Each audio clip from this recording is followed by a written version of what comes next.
Hi everyone and welcome to this week's Monday Memo. Now earlier during the week I put a post up on LinkedIn because I had a question to ask, and it came from thinking that as finance professionals, we're fairly familiar with accounting for key performance indicators, KPIs. We've been reporting them for 4,000 or so years, all the way back to Babylonian times.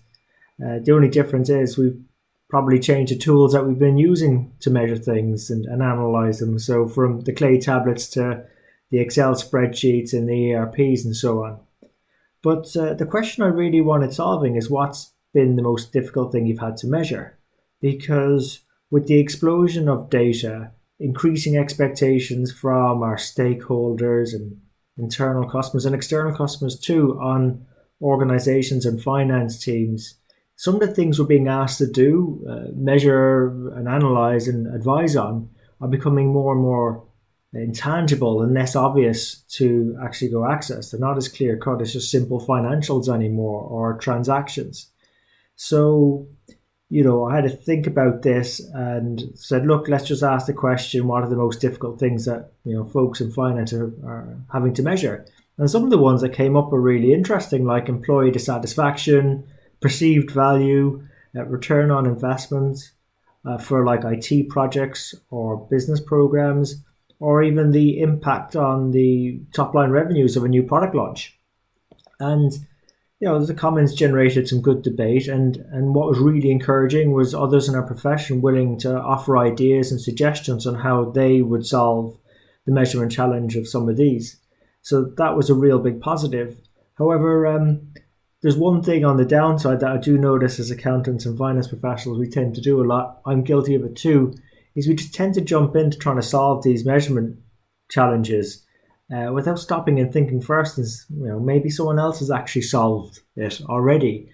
Have we really asked our network or put it out there as like how to measure something? I think it comes back to that sort of feeling that we have to always seem to know the answers to things, and if we didn't, then our credibility would be sometimes impacted. Sometimes the easiest, fastest, and most effective and efficient thing to do is just ask others or put it out there. Has anyone else solved the problem or challenge in our industry or even outside of our industry? And we can maybe be one of the first to apply it to our scenario. But I have a favorite saying on this, and it is from Douglas Hubbard, his book, How to Measure Anything, which is no matter how fuzzy the measurement is, it's still a measurement if it tells you more than what you knew before. And essentially, a lot of these things that may seem immeasurable, the asks that we're being asked to consider, actually, it's virtually always solvable using simple measurement methods. One example, actually, I think from Hubbard's book is of a Greek being able to measure to within 97% accuracy the circumference of the Earth many thousands of years ago using the movement in shadows, and it is really that simple. So like I had one challenge recently to measure the impact of a new sales program, a new pricing promise. So what we do in our scenario is simply ask clarification questions. So someone comes to us and says, look, I want to know what the impact of the new pricing commitment is, the pricing promise. You say, well, what do you mean the impact of the new promise? And they might sort of say, well, we're making this commitment to fix a price so it's clear to customers and so on. Then you say, well, okay, well, why do you care about this clear pricing promise? Well, the answer might be so that it drives more revenue. Say, aha, so now we're getting somewhere. So if it matters, it must be detectable. So where would we look? And then that's another clarifying question you could ask. Well, probably the sales figures. I said, fine, right, but it's more than likely going to have a range of outcomes, isn't it? And if it does have a range of outcomes, well, that actually must mean by deduction that it's got to be measurable. And in terms of how we solved that, it was quite quick. It was actually able to use a data table in Excel.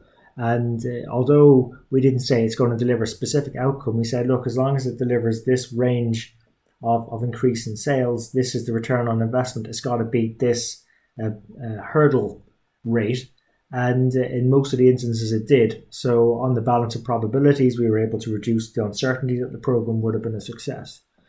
And at the end of the day, that is what measurement's about. It's about improving decision making, and in finance, we've some very, very strong comparative advantages to do that.